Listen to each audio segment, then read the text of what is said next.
Bismillah ar-Rahman ar-Rahim, alhamdulillah, salatu wassalamu ala rasulillah wa ala alihi wa wala. I'm really grateful for the invitation. It's probably rather short notice for most of you. I'm here in Malaysia this time because my book on Rashid Ghanouchi has just been translated into Malay, and it will be launched on Saturday. But then as soon as I arrived in Malaysia, my 5 or 6 days very quickly became packed with lectures, meetings, etc. I'm delighted we've had this opportunity to talk about such a very important issue. Those of you who follow the Palestinian issue or the Middle East in general would have known that President Trump was not the first US president to promise to recognize Jerusalem as the capital of Israel, or to move the US embassy from Tel Aviv to Jerusalem.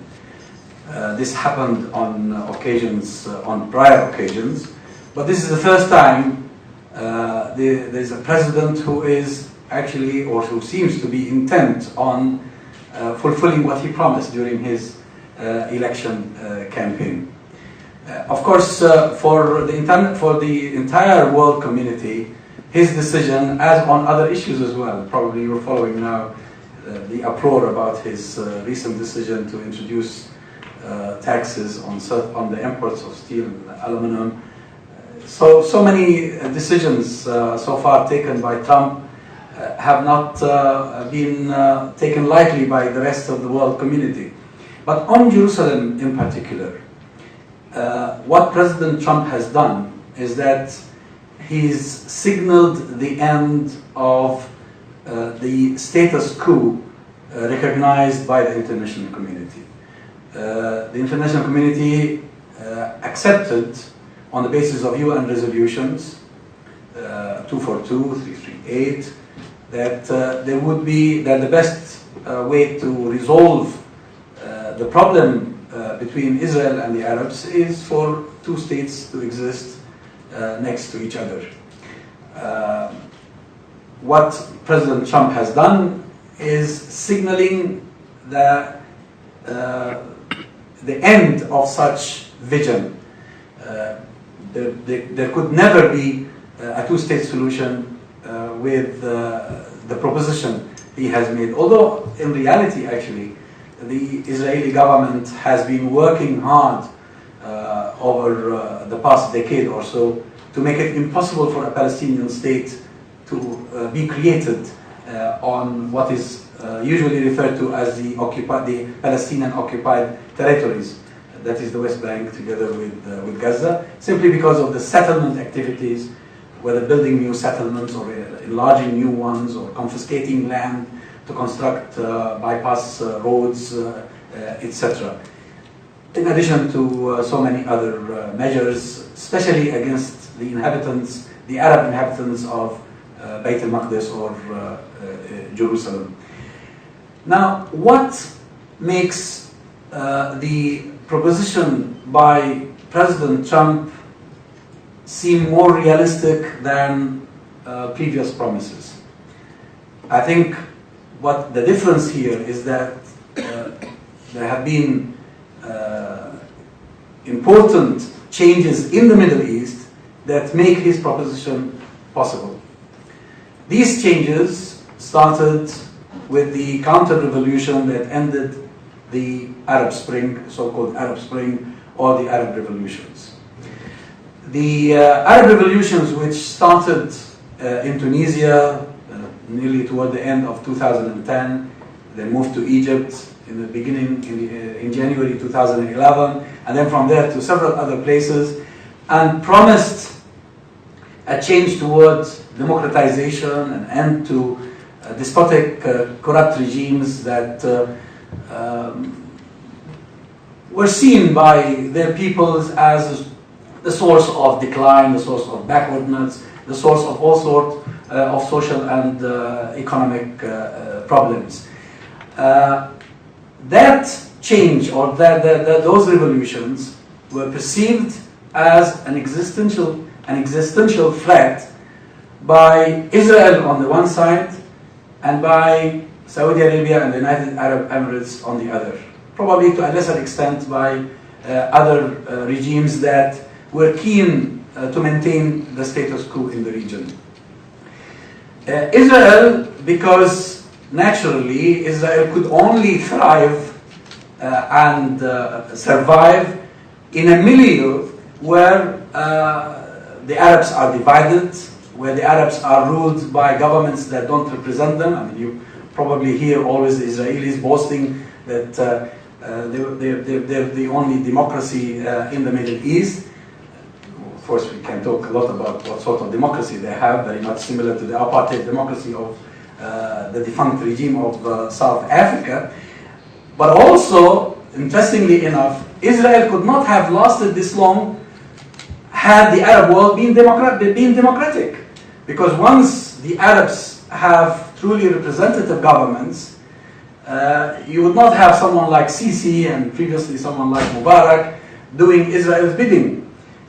You would not have had people who would enter into unfair treaties with Israel without consulting their people, without going to parliaments, because parliaments are either phony or non-existent to begin with. So the Israelis perceived an existential threat in a transformation in the Middle East that would have resulted in the emergence of genuinely democratic governments. Not only that, the success of democracy in the Middle East would have, with the passage of time, resulted in the unification of much of the Arab world. Because if you look at the Arab world, this is a region that has a lot more to make it one entity than the European Union. Although now we have a problem with the European Union, with the British wanting to Brexit, as they call it, etc. But nevertheless, the Arabs, who share the same history, the same language, the same culture, almost the same religion, even the Christian Arabs consider Islam to be part of their culture in that region. If you give the masses in this part of the world the choice, their choice would be to remove these lines that were drawn in the sand by former colonial powers, starting with Sykes-Picot through Lausanne and Paris and whatever agreements that determined the fate of the population in that part of the world. The unity of the Arabs would have constituted a real threat to the Israelis, and therefore the Israelis saw the Arab Spring as a real threat. On the other hand, the corrupt monarchies and military regimes in the region also felt threatened. Saudi Arabia and the United Arab Emirates, in particular, funded and plotted the counter-revolution because they feared that they would come next. That once Yemen is a democracy, once Syria is a democracy, once Egypt is a democracy, Tunisia is a democracy, then probably Algeria will become a democracy, if Libya becomes a democracy. Then the youth of Saudi Arabia, the youth of the Emirates, the youth of the rest of the Gulf countries would want to enjoy the fruits of democracy as well. And hence, we saw the emergence of a new alliance that was, until then, unthinkable. An alliance between Israel on the one hand and the Arab regimes that wanted to maintain the status quo. Trump's plans for Jerusalem could not have been announced with such boldness, would not have been perceived as potentially possible had it not been for this alliance. And you can only read what the New York Times has been publishing about, well, occasionally the New York Times, occasionally the Washington Post, and other publications in the United States, in America, in Britain also. There have been some reports in The Guardian, in France by Le Monde, about the role Jared Kushner played in this regard, commuting between Washington and Riyadh to get Mohammed bin Salman on board on such an issue, to the extent that Mohammed bin Salman was actually pressuring Mahmoud Abbas to accept the new reality in which the Palestinians will have no capital in Jerusalem. That instead, probably, you will get Abu Dis, a suburb just outside the city.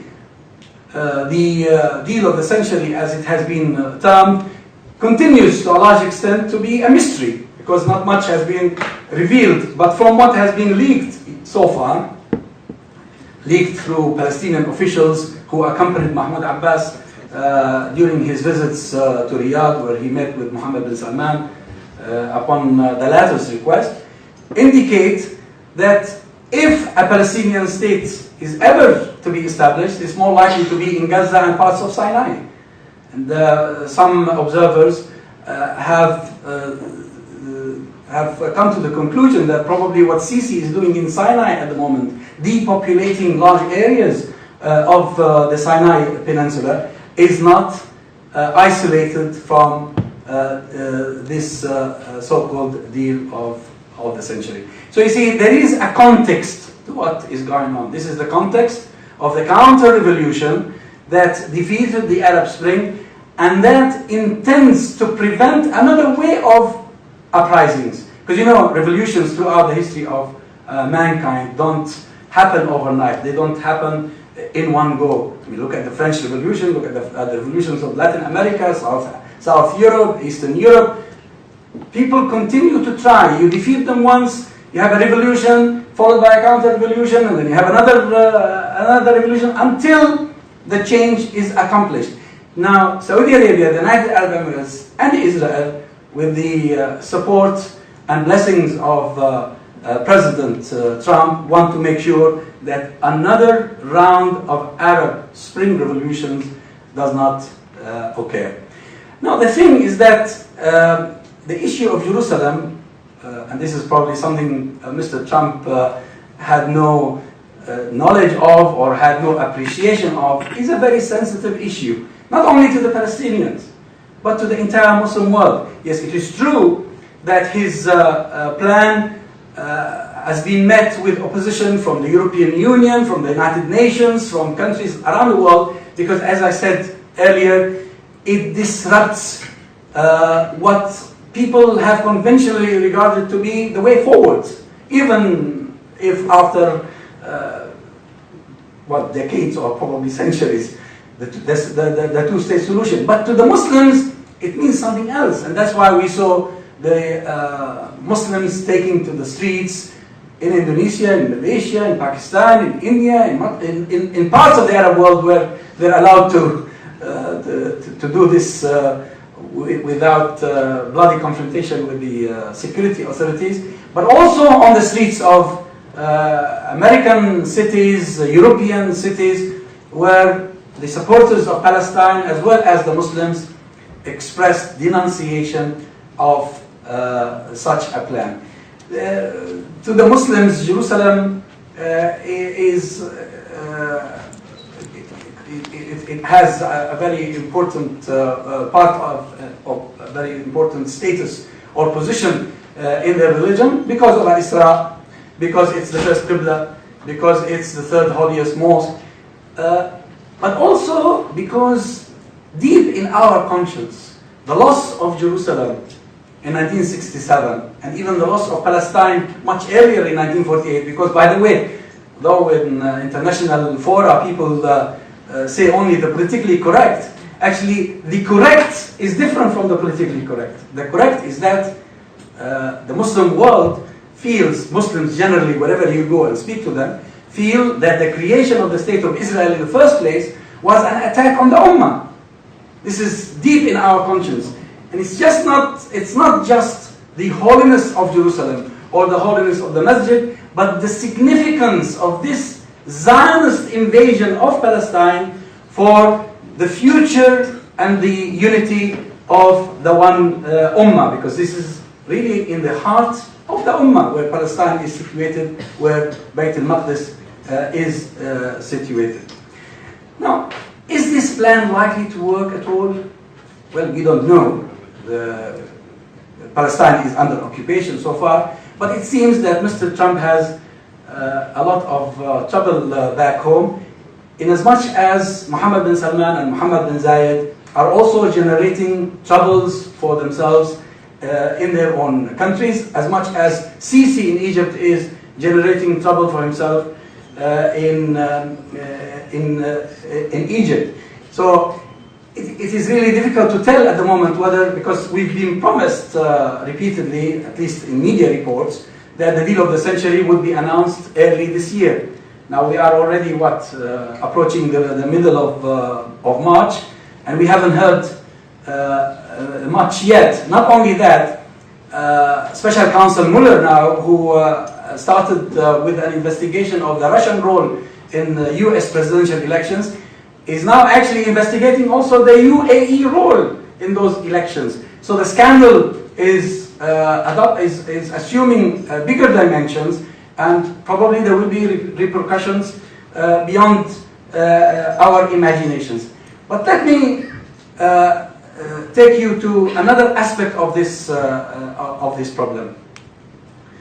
Because the world, or the international community as it is known, has always adopted the position of a two-state solution for the Palestinian problem, the focus has always been on what happens to the West Bank and to Gaza, as if the rest of Palestine is forgotten, is gone. I mean, my mother was born in Beersheba, for instance, and to my mother, Jerusalem or Beersheba or Haifa or Jaffa or Akka or Safad are one and the same. To the millions of Palestinian refugees who are in Beirut, in Lebanon, in Syria, in Jordan, or scattered around the world, you ask them were their fathers or their grandparents, some of them are still alive, and the other day I conducted for my TV program Muraja'at a series of interviews with a man who was born in Haifa and whose family was displaced in 1948 when he was 8 years old. And his memory is still so vivid. He described to me in fine details what happened to his family when they forced out of Haifa and moved from one village to another until they ended up in Dar'a in South Syria. And this memory is conveyed from generation to generation. My grandparent told it to my father told it to me, I tell it to my children, and I tell it to my grandchildren, and my children will also carry the message. What is the idea here? The idea is that you are not really dealing simply with what the international community regards to be its choice of a solution. Although in real terms, that solution is gone, it's evaporated. But you're dealing with people who believe they have a right. And whether in actual terms, apart from the politics and apart from the sentimentals and apart from the emotions, whether the US embassy is in Tel Aviv or in Jerusalem, to a Palestinian like me, it's in Palestine. It's in an occupied land, occupied by the Israelis. And therefore, what we would in the future love to see is a US embassy in a liberated Palestine rather than in an occupied Palestine. Probably what Mr. Trump, together with his collaborators in Riyadh and Abu Dhabi, have done unwittingly is that they've reminded us of the real issue. What's the real issue here? The real issue is a colonial invasion by Zionism that seeks to consolidate itself in the name of victimhood by creating victims in the land that they have occupied. It has reminded us of what Palestine means to us as a whole, and not just what Jerusalem means to us. I know that you probably have lots of comments or questions to enrich this topic of discussion, so I think I want to stop here and give time to you to engage or participate in this dialogue. Thank you very much.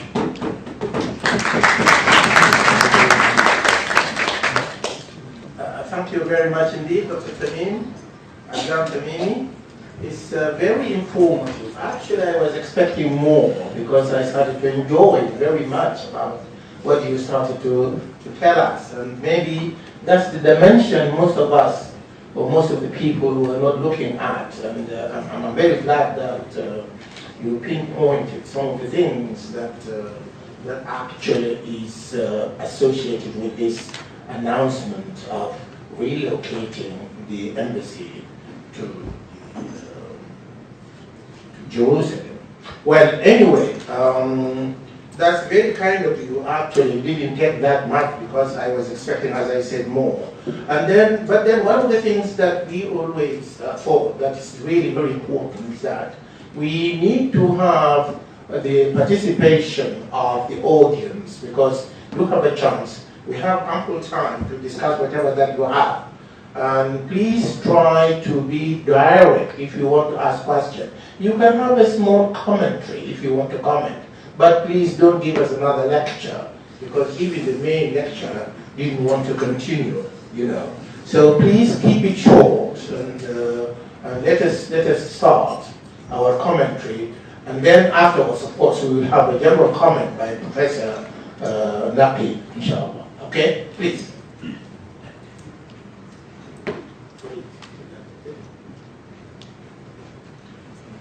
Okay, Professor Walid, please say your name, and this gentleman, I think I can introduce you.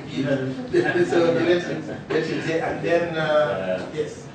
Thank you very much, Professor Mahmoud, Azzam, for this. In fact, I wanted just to elaborate, you might elaborate more on the future or the scenarios, possible scenarios of the future. I think maybe my understanding is the current scenario is a bit very fluid. I mentioned this term before. And alliances are changing very fast from one side to another side. And practically many people, even many of the political analysts, today they comment on one position, tomorrow they will comment on the opposite position. And nobody knows where the different scenarios are going. This is not only on the Middle East, but actually it's on a global scene. It's a moment of global scene. And I think there are a few scenarios. Some of them are very, I would say, unfortunately dark.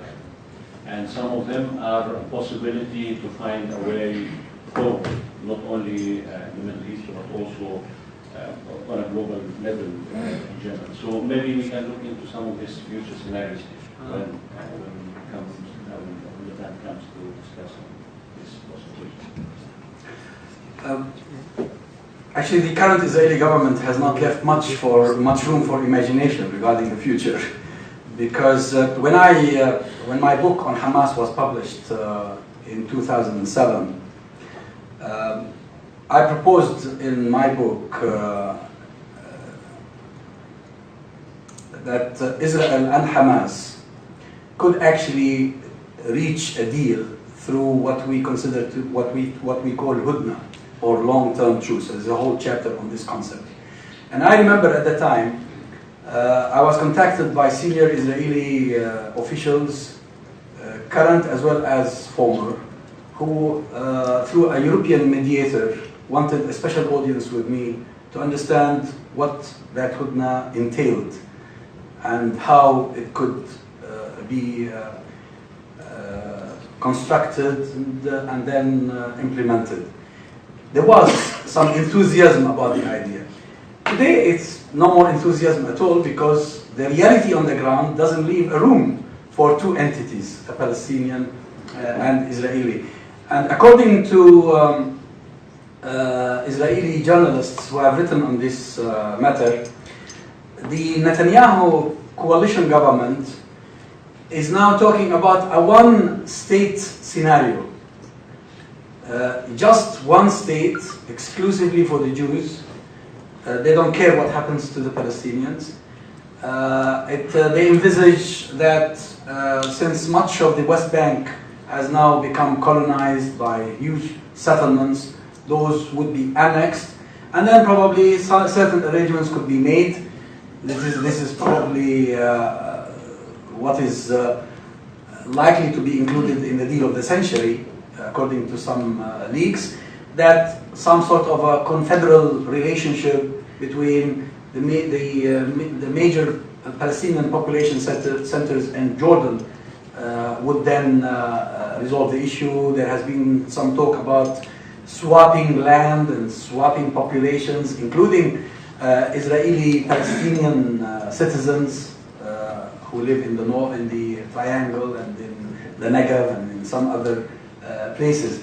But this is all talk, but this talk indicates a growing confidence within Israeli decision-making circles that they've changed so much on the ground that a Palestinian state is no longer viable, is no longer possible. So it's a question of resolving the problem of the population rather than giving that population a political entity or a political identity. The scenario I see likely in the future is an eruption of a third intifada. People have been talking about this, they have been writing about it. We thought on at least 2 occasions that we had already entered into a third intifada, but because of a number of factors that didn't last.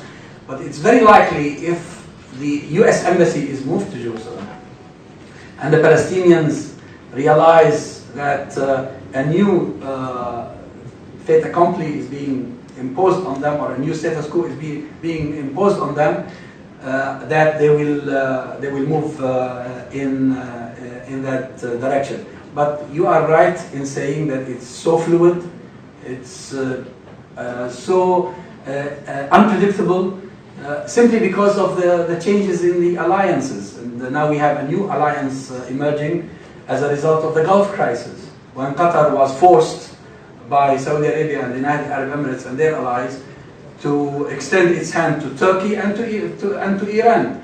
That changed the rules of the game again. So we really don't know where the region is going. And according to the recent article by David Hurst, actually last night, on the occasion of Mohammed bin Salman's visit to London, Mohammed bin Salman's policies in Saudi Arabia and regarding some of the important issues in the region, and what the UAE is doing in various places, in Yemen, in Libya, in Somalia even, and this hostility toward Qatar and the siege imposed on it is leading to a total catastrophe in the entire region. And it seems that the US is divided about what's going on. I mean, we can see very clearly that Tillerson is doing one thing, whereas the White House is doing something else. Probably this is unprecedented in the history of US policy making. So it's really very difficult to predict scenarios at the moment, apart from the fact that we say if this happens, then that will follow. I think the move of the embassy to Jerusalem will likely result in a huge eruption inside Palestine as well as in the region.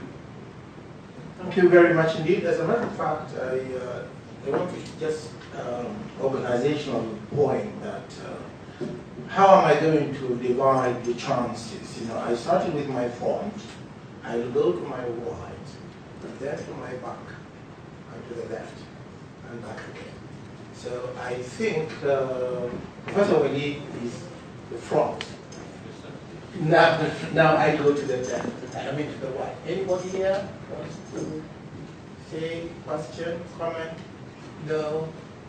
The back. Yes, please. Assalamualaikum, my name is Nur Ashida Abbas from Institute of Reason.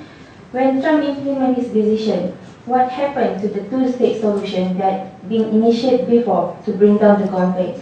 Is this any hope, or we have to forget it about it once for all? Thank you. Well, as I mentioned, Trump's proposal simply kills the prospect of a two-state solution. But it's not alone in this. New realities on the ground created by the right-wing government in Israel has contributed also to this prospect. I mean, it's probably outdated at the moment. If I rewrite my book or write another book, I'll probably have to think about it again. But my original idea was that before we talk about any solution, we need to have some sort of disengagement. The problem in Palestine is that we have the West Bank under occupation and we have Gaza under siege. That's full engagement by a superior oppressive power against a population that is so vulnerable and so oppressed. That, in order to move forward in any way, we need to do something about this, and this is where the idea of the Hudna came from. But to tell you the truth, the lasting problem in this region will always be the claim of Zionism. The claim of Zionism is not any different from the claim of apartheid that existed in South Africa. So long as there is a community of human beings who consider themselves to be superior and have the divine right to oppress another inferior human community, you cannot have peace. Peace will have to begin with the recognition of an equal human dignity. A Jew, a Muslim, a Christian, a Hindu, a Buddhist, an atheist, whatever. We are all equal in human dignity. The problem with apartheid, the problem with all colonial powers, and there's a brilliant book I would strongly recommend to you by Michael Pryor, the late Michael Pryor. It's called The Bible and Colonialism. That although God created us all equally dignified, colonial powers, oppressors from all religions, have always used the divine in order to justify injustice and oppression. This has to come to an end. Otherwise you will not have peace. If you step on people, if you spit on them, if you humiliate them, if you rape them, if you steal their properties, if you make their lives hell, they will explode in your face. That's why we have a conflict. Why do people resort to violence? Either they're socially or economically provoked and find no other way of resolving their issues, or there is something wrong with their psyche. Are we all Palestinians and Arabs sick? And the Zionists are angels who came from heaven to create peace in the heart of the Middle East? Or the fact of the matter is that Europe, for centuries, oppressed the Jews and then decided to resolve its own problem at our own expense by enabling the Zionist movement to create a Jewish state in Palestine. Long before that, there was no problem between the Jews and the Muslims, between the Christians and the Muslims. Actually, when the Crusaders came from Europe, in the name of Christ, and destroyed the entire region, although Christ had nothing to do with it, Christianity had nothing to do with it, it was provoked and motivated by economic and social problems that Europe had at the time. Most of the victims of the Crusaders were Christians. And then they persecuted the Jews and the Muslims equally. Oppressive powers use religion to justify their oppression, but have nothing to do actually with religion itself. So the starting point for solving our problem is to see how we can undo this racism that is inherent in the movement called Zionism. Thank you very much indeed. I think I see a bigger population from my back. I'm willing to give another chance. Yes. Assalamu alaikum. Thank you very much, Prof. Hanout Hafizullah. Thank you very much, Dr. Azzam Tamimi, for coming to the iium and delivering this very important lecture. And thanks to iium to begin with for replenishing the Palestinian cause. Most of us are kind of forgetting it today. I had a couple of questions. I would rather like to be quick. My question number one is, why do the activists or claimants for and in favor of the Palestinian issue claim their heritage to the land of Palestine to a pre-1947 British Mandate plan? Why? Why is the claim not starting from 1917 when General Allenby landed in Jerusalem barefooted in respect of the city and took it away from Ottomans? I mean, that was the real Palestine according to this, and meaning with all due respects to Mr. Mahmoud Al-Abbas, Hamas, Fatah, your own self, and loads of Palestinians around the world. That's my question number one. My question number two is, Can you please just keep it one, because we have. Okay. Just give it just, yes, please. Is it? One more quick question. Please, just keep it one. Okay. شكرا جزيلا. بارك الله فيكم. Well, you can go back in history as far as you wish, but the facts of history are there. And I once gave a lecture at King's University, and I was challenged by two Jewish students. And luckily I had a history professor in the room with us. And he said to them, because we were arguing about who drove the Iraqi Jews out of Iraq. The story the Zionists usually tell is that the Arabs drove the Iraqi Jews out of Iraq. The facts of history actually prove that it was the Zionists who orchestrated a number of bombings and who distributed leaflets in the name of Arab nationalists to frighten the Jews, and that forced the Jews out of Iraq. And one of my latest guests in my program on Al-Hiwar TV was Professor Avi Shleim, a very well-known Israeli academic at Oxford University of Iraqi origin. And he told me the story of his family. So that story I was telling to these students at King's College, and they said, no, you're telling lies, this is not true. And the history professor, who was not a Muslim, was not an Arab, just like an ordinary Englishman specialized in history, and he knew his stuff, he said to them, what Azzam Tamimi is saying is the truth. Just go to the library. Go to the library and you find the facts there. The facts of history are there for all to see. It's very clear. I mean, by the time when Palestine was part of the Ottoman Empire or Ottoman Caliphate or whatever people wish to call it today, it had a very small percentage of Jews, simply because the majority of world Jewry at the time believed, according to the Talmud, that it would have been blasphemous for them to settle in Palestine. And you can read this in Israel Shahak's famous book, Jewish Fundamentalism in Israel. He states that fact and relates it to the text that is in the Talmud. They were waiting for the Messiah to come, and therefore they should not have gone to Palestine. The Zionist movement had considerable difficulty convincing the Jews to accept its theory and its proposal that the end of anti-Semitism in Europe could only be achieved by the creation of a Jewish state that is far away from this European anti-Semitism. But the majority of the Jews, until the rise of Nazism in Europe, the majority of the Jews did not agree with Zionism. Many of them actually opposed Zionism. The events in Europe, from First World War I to Second World War, the rise of the Nazis, the Holocaust, the persecution of the Jews, all contributed to the success of the Zionist movement, to the extent that Israel Shahak states in his book, and it is ironic that the former mayor of London, Ken Livingstone, was actually sacked from the Labour Party because he stated this fact of history.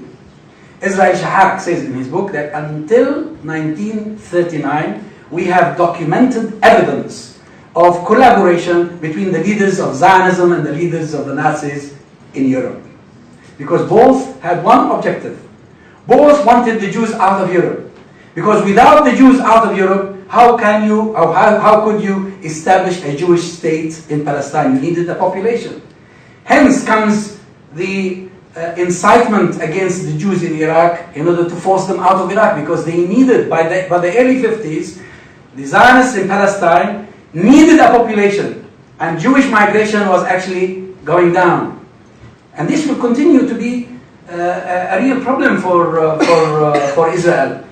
The demography will be a real problem, because eventually they will not be able to resolve it. And that's why today they want to have a one-state situation just for the Jews themselves, so that all other races, all other religions are excluded. So the facts of history are on our side. I usually tell Muslim audiences, don't defend Palestine except with the facts of history, because the facts of history are on our side.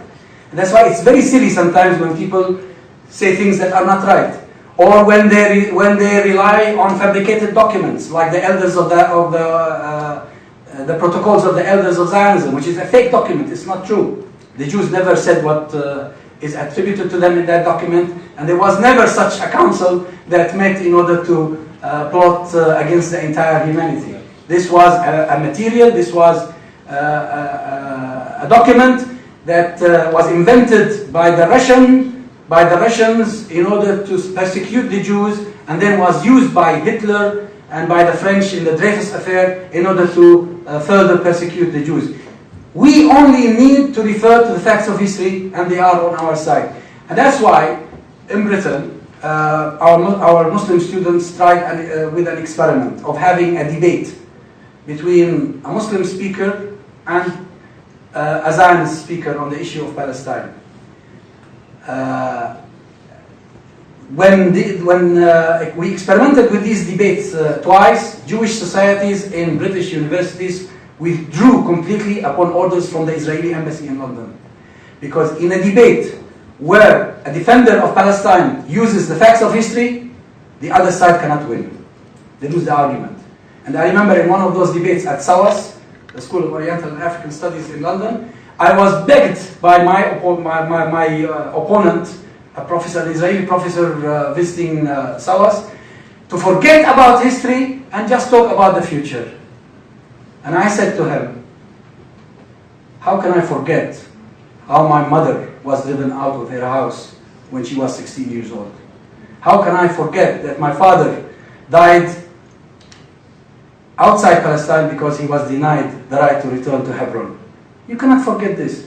That's part of the fact, that's part of the case you prepare in order to defend your right in the debates we have with the other side. Thank you very much indeed. I think I have to go to this side, but then I need to remind our commentators and those who shoot questions that I guess I want to bring you down to the topic we are discussing today. We are talking about the decision and the repercussion on the Middle East and global peace. So it's good. I mean, it's very, very difficult to talk about this without going into the larger picture of the conflict between Palestinians and Israelis or Muslims and the Zionists. And all these, they are historical facts, and they are really very important, and they are interrelated. I mean, no one could deny this. But yet, we need to really streamline our thoughts and try to bring it down to make it, what is it that it means to the peace in the area and the global peace generally. I mean, please, this is what we are talking about, and that's why we are here. And if you could bring it down, I think you will do us a very good justice and peace for our gathering here. Okay, this side, please. Yes, I think I will go to ladies first. It's a Women's Day was yesterday, right? Okay, please, that lady. That was yesterday. Was it yesterday? And it's going to be always Women's Day anyway. Hello, my name is Emma. I'm from Gadjah University, Indonesia. According to the issues and what Trump already decided, the possible things that Palestine can survive with the condition attacked by Israel and supported by US, which are such a big countries in the world. And maybe, how can they survive for 5 years later and 10 years later? Because the capital city already attacked and claimed by another country. Because there was in my country, Indonesia, when we are occupied by Japan, Holland, and England, our president moved our capital city from Jakarta to Yogyakarta, and it can make and build such a strategy to build our country again. Thanks. Is the question about how Palestinians can survive under occupation or something of the sort, I guess? Is that the question? Yeah. It's a comment and a little question. Well, they've so far survived. I mean, we've been in this conflict for nearly 100 years, and we continue to survive. The French occupied Algeria for 130 years. Eventually, they had to withdraw. The British one day controlled much of the world, as George Galloway always says. He asked once his grandfather, granddaddy, why do they call the British Empire the empire where the sun does not set? And he said to him, because God does not trust the English. So he has to have the sun always shining on it. All imperial colonial powers have gone. Actually, it is regrettable that people in America forgot their struggle against British domination. It is regrettable that the French forgot their struggle against Nazism. Many nations, most nations actually in the world, fought and used all means available at their disposal in order to regain their freedom and dignity. The same will happen in Palestine. We've had the experience. Whenever an organization of struggle for liberation emerges, the Palestinians give it their loyalty and their support. If it changes heart, they will come up with an alternative. And this will continue. So what really matters here is to be loyal to the idea and not to the framework, not to the organization, not to the individual. Whether it is Yasser Arafat or Ahmad Yassin or Mahmoud Abbas or whoever it is, these are men who play a role. Some of them continue until they die, some may change heart, some doesn't matter. But what matters is the idea. The idea is that we are a people under occupation, under foreign occupation. It's illegal by all standards, by international law, by international humanitarian law. And what we struggle for is not unprecedented. So many nations before us did exactly the same. It's just a question of being steadfast, remaining steadfast. Continue the struggle until Palestine is free, inshallah. Now I come to the front.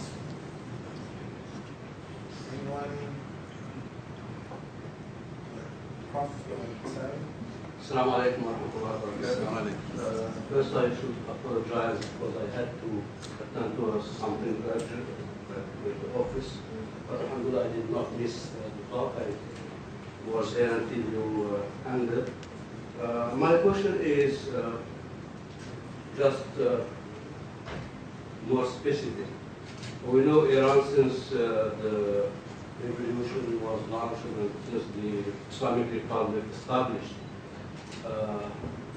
this political discourse, ideological discourse, whatever discourses they have been producing, always Palestine and Quds is at the heart, and even there is something called Jaish al-Quds, if I'm not mistaken. So in this Trump mess, where does Iran stand? And where Hezbollah also does it stand? Because they were raising, perhaps their watch war was higher than anyone else in the last 4 decades or so regarding liberation of Palestine. Well, the Iranians are Muslims just like everybody else, so their sentiment toward Jerusalem is expected and understandable. But as a government, as a regime, they act like other regimes in other countries. They have interests. They seek to protect and seek to preserve. Whether they are honest or dishonest, only time will tell, as they use Palestine as an issue. But as the professor said earlier, the situation in the Middle East is so fluid that alliances keep changing. If you remember when the Syrian revolution started in 2011, an older alliance was broken. And the alliance known in the Arab world as Al-Mumana'a, which included Syria, Iran, Hezbollah, Hamas, Islamic Jihad. as opposed to the other axis known as al-i'tidal, the moderation camp, because there was major disagreement on Syria. Hamas refused to accept the Iranian position, refused Iranian demands that in exchange for the support Hamas was getting from Iran, they should stand by Bashar al-Assad, and had to leave Syria.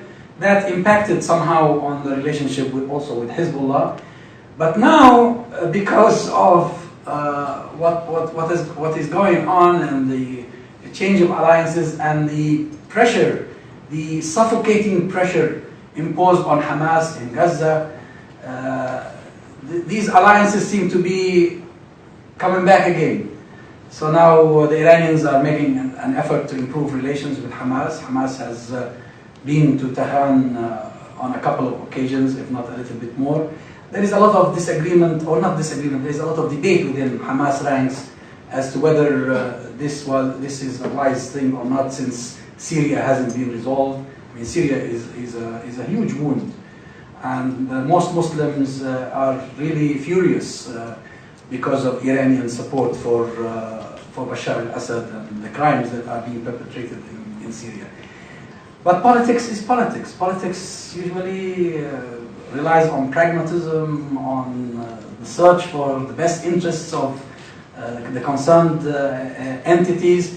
And when you are squeezed to the level of children starving in Gaza, and that siege is jointly imposed by the Israelis and the current regime in Egypt, Hamas finds, or at least some parts of Hamas find no alternative but to go back to Iran. When Saudi Arabia and the United Arab Emirates declare Hamas to be a terrorist organization, then what are they doing? They're doing exactly what they did with Qatar. You're throwing these guys into the lab of the Iranians, and whatever power they can get means of sustenance and survival from.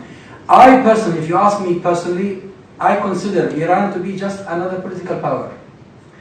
And they should neither be judged on the basis of their sect or their ideology, rather on the basis of what policies they adopt.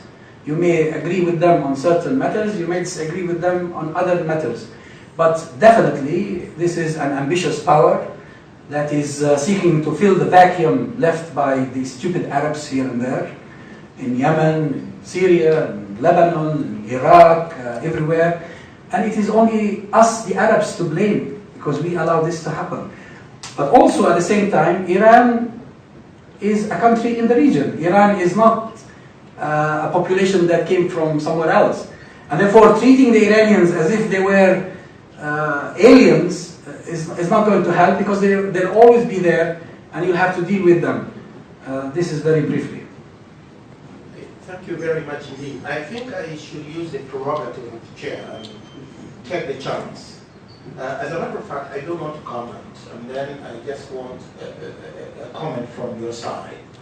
I want to bring you back, because this is what the lecture is about. And despite of the general disapproval of all Muslims, I would say, there is not unanimous disapproval. I mean, there is not unanimous. They are not all in one camp, and there is shifting positions, as mentioned by you.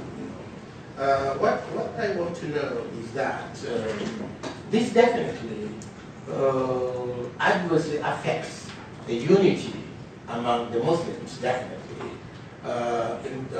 In addition to that, it has, whether we like it or not, it has an effect, a direct effect also on the global peace. Which means that, what would you say? I mean, the actual repercussions of this kind of a decision on the peace issues, locally, regionally, and globally. I mean, given the facts that all of us we know. I mean, so just a comment, please. Thank you very much. Well, as I mentioned earlier, if Trump's proposals are implemented, it is very likely that this will lead to a huge eruption. Jerusalem is I know it emotionally very sensitive for many Muslims, even for the Palestinians. I mean, if you remember when the Israelis tried to introduce electronic, they call them electronic gates, or the detectors, the metal detectors, around the mosque, the Palestinians took to the streets for days and nights until the Israelis changed their decision. So if the Israelis and the Americans want to learn from what happened, then they should reconsider this position. But I fully understand that they have a real crisis in Washington, because the traditional US decision-making institutions are not in harmony. The White House is on one side, and then the rest of the state is on the other. And we thought that Trump was probably hallucinating when he said he was going to take the state elsewhere, away from Washington. But actually, practically, he's done this. He doesn't care about the State Department. He doesn't care about the Pentagon. He doesn't care about the CIA. This is a man who comes from a business background, and he wants to lead the country and the world in the same business mentality. It doesn't seem to be working. But if they, I mean, luckily this is there is opposition to him on some essential issues.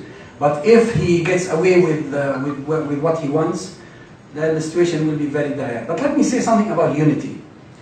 Unity among Muslims, probably prior to that among Arabs, who happen to be living in a closely knit neighborhood, is impossible without democracy.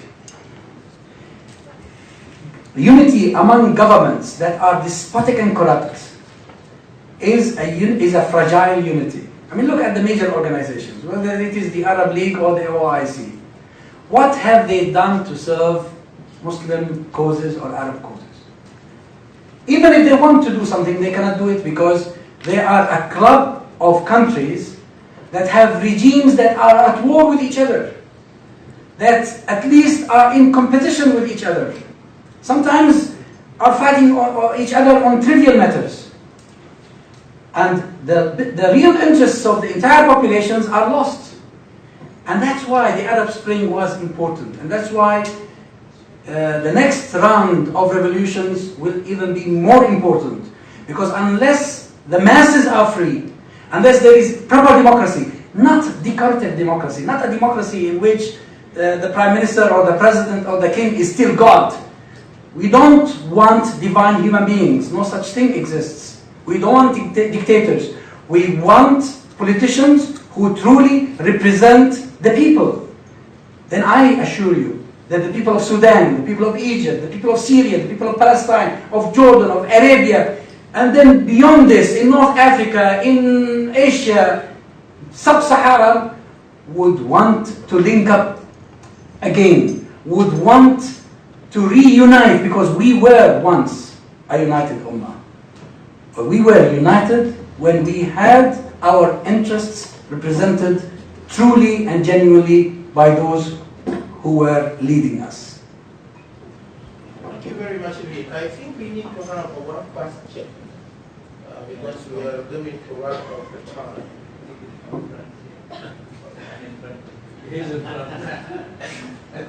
Okay, yes. Thank you very much for this presentation. Yesterday I was watching a Al Jazeera where the U.S. Secretary of State Tillerson is in Africa, in Ethiopia. But then in the same news, the Russian foreign minister was also in Zimbabwe. Now you have Russia involved deeply in Syria, and you find anti-establishment, if I put it this way, groups who are not happy with the governments in the region, whether it is Iran, Iraq, you name it. And you find there is a kind of, probably at least we see that some kind of tension that is emerging between the United States and Russia. And I think China and perhaps others would be joining the same trade with Russia when it comes into the United States, the trade war and others. Don't you think that probably that might, and also you have the Turkey on the Russian side as well, don't you think that Russia might be a new dynamics in the region where the anti-establishment groups probably would be nurtured in some ways? And I think that will be a kind of things which the United States might be pondering over. Your comment, please. Thank you. Well, naturally, the Russians would not have found a foothold had it not been for the failure of America and Europe to handle Syria appropriately. The Iranian and Russian influence in Syria is the result of miscalculation or probably utter indifference by decision-making powers in America and Europe. I mean, this goes back to the Obama era. And Russia is an ambitious superpower, of course. And, under Putin, who is a new czar, would want to extend its tentacles everywhere. That's understandable. And Syria is seen by the Russian as their last base in the region. They don't have anywhere else, and they've really managed to consolidate their presence. Now, superpowers, when they deal with each other, they don't ever fall in love with each other, but they do recognize that they have mutual interests. And I think in their competition for world hegemony, they acknowledge the existence of common interests where they seek to serve. The idea that they were all fighting terrorism now is revealing itself to be totally false, because it's not a question of terrorism as much as a question of hegemony and imposing themselves on these parts of the world. It's to do with economies, to do with markets, to do with all sorts of interests. I go again to the first point, the point that so long as we, the Arabs, and the Muslims in general, but the Arabs in particular, so long as we are receptive to oppression and to colonialization or to colonial hegemony, these superpowers will be delighted to ride on our backs. So it really remains with us what to do, how to tackle this. We need to rise again. And this is the whole idea behind the Arab Spring. And that's why I believe now the deteriorating situation created by the new alliance between Israel, the UAE, and Saudi Arabia will lead sooner or later to a new eruption, a huge eruption, even much bigger than the one we saw in late 2010, early 2011.